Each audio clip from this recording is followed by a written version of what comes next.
The state of Maryland is excited about the Purple Line project because it really brings connectivity to the region that doesn't currently exist in as quick or efficient a form. So the Purple Line is a new light rail transit system, 16 miles going east-west in the Maryland suburbs of Washington, D.C. It'll have 21 stations, 28 light rail vehicles, and 4 of our stations are adjacent to the DC Metro system. We connect to Amtrak or the MARC, which is Maryland's regional commuter rail system. For undergrad, I didn't know what I wanted to be when I grew up, but I was looking for a real rigorous coursework that would provide me a platform for whatever I wanted to do. And I thought that the engineering program at Virginia Tech was so well thought of and respected that it would be a good platform for that next thing. As it turned out, I really enjoyed civil engineering, stuck with it. And for my master's, I really wanted to blend engineering and business.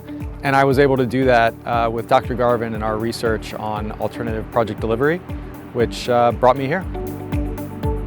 I started out my career working for a construction company.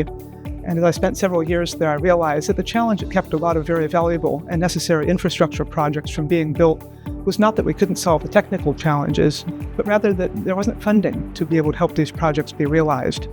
And that question stayed with me. How do we pay for what we build? I began thinking about graduate studies. And Virginia Tech had a very, very strong program in the civil engineering school led by Professor Mike Garvin. I said, this is a good fit. This will be an opportunity to explore that question about how we pay for what we build. I think Virginia Tech does really well is prepare you for the real world. It's not just theoretical, it's really applied. And when you're working on a complex mega project like this, it helps to break things down into steps and kind of solve problems logically and methodically. And I really feel like my coursework and research at Virginia Tech prepared me for that.